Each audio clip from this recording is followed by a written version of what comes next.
आज का पहला प्रश्न है, निम्नलिखित में से किस रोग में रोगाणु खुले घाव से होकर प्रवेश करा जाता है? टिटनेस से, यक्षमा से, मलेरिया, टाइफाइड। तो इसका सही आंसर हो जाएगा टिटनेस रोग से खुले घाव से होकर प्रवेश हो जाता है। टिटनेस से तांत्रिक तंत्र प्रभावित होता है। तांत्रिक तंत्र प्रभावित होता है। यह रोग बुखार, शरीर में ऐंठन, जबड़ा बंद होना इत्यादि का लक्षण है।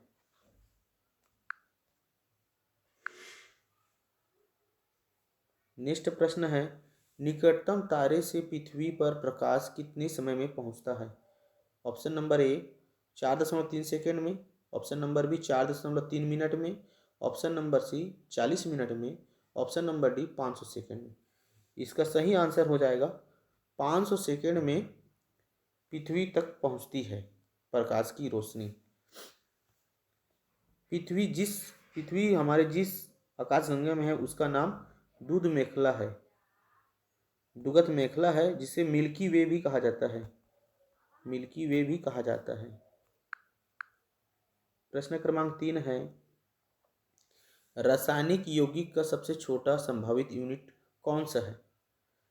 तो इसका पहला है परमाणु, दूसरा electron, option number c proton, option number d अणु। तो इसका सही आंसर हो जाएगा, इसका सबसे छोटा है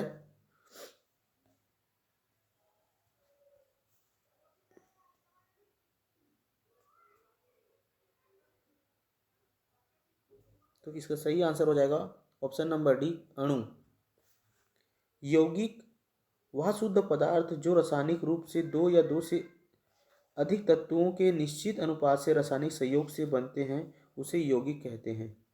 यौगिक किसे कहा जाता है? यौगिक वह शुद्ध पदार्थ जो रासायनिक रूप से दो या दो से अधिक तत्वों से एक निश्चित अनुपात में रासायनिक संयोग से बनते हैं, उसे यौगिक कहते हैं। प्रश्न क्रमांक 4 है, मानव अंग में विटामिन किस में निहित नहीं होता है? तो ऑप्शन नंबर ए पाचन में सहायता में निहित नहीं होता है, ऑप्शन नंबर बी औषधि के अपचयन में सहायता नहीं करता है, ऑप्शन नंबर सी वृद्धि में सहायता नहीं करता है, या ऑप्शन नंबर डी कार्य की शक्ति में आवृत्ति में नहीं करता है। तो इसका सही आंसर हो जाएगा पाचन में सहायता नहीं करता है।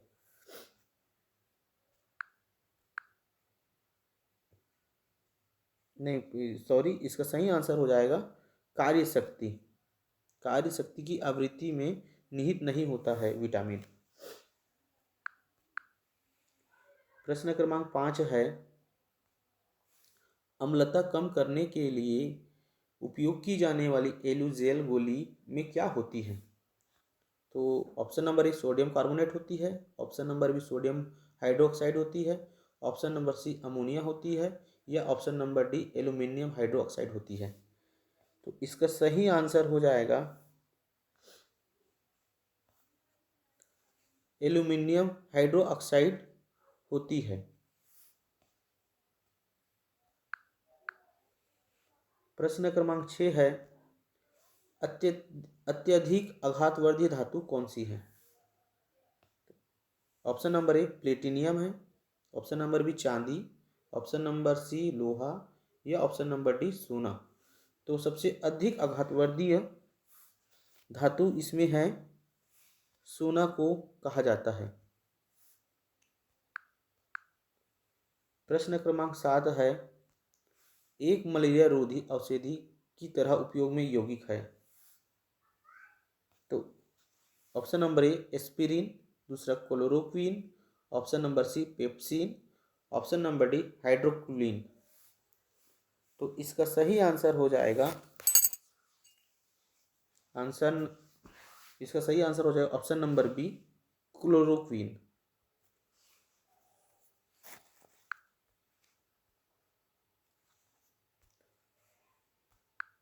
प्रश्न क्रमांक 8 है, टिहरी बांध उत्तरांचल सरकार द्वारा किस नदी पर बनाया गया है?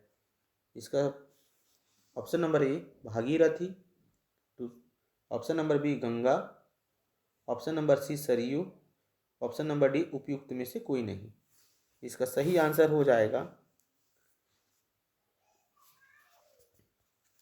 भागीरथी नदी पर बनाई गई है। प्रश्न क्रमांक 9 है, पुस्तक माई प्रेसिडेंशियल ईयर का लेखक कौन है? Doctor S Radhakrishna, V Giri ji, R Venkat Raman ji या के आर नारायण जी। तो इसका सही आंसर हो जाएगा R Venkat Raman ji my presidential years के लेखक हैं।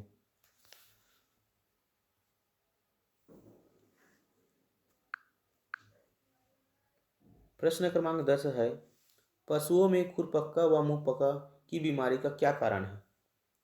विषाणु के कारण होता है, option number B protozoa, option number C bacteria या ऑप्शन नंबर डी उपयुक्त में से कोई नहीं। तो इसका सही आंसर हो जाएगा पशुओं में खुरपक्का व मुंहपका की बीमारी विषाणु के कारण होता है। प्रश्न क्रमांक 11 है, कंप्यूटर का पैकेज पेज मेकर की ऑपरेटिंग सिस्टम से संबंध रखता है। किससे संबंध रखता है? MS DOS से, विंडोज, यूनिक्स या उपयुक्त सभी से। तो इसका सही आंसर हो जाएगा यूनिक्स से, यूनिक्स से संबंध रखता है। प्रश्न क्रमांक 12 है, मानव शरीर का कौन सा अंग पुनरुद्भवन को प्रदर्शित करता है?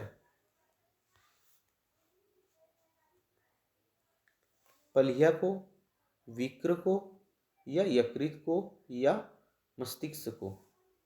तो इसका सही आंसर हो जाएगा यकृत को।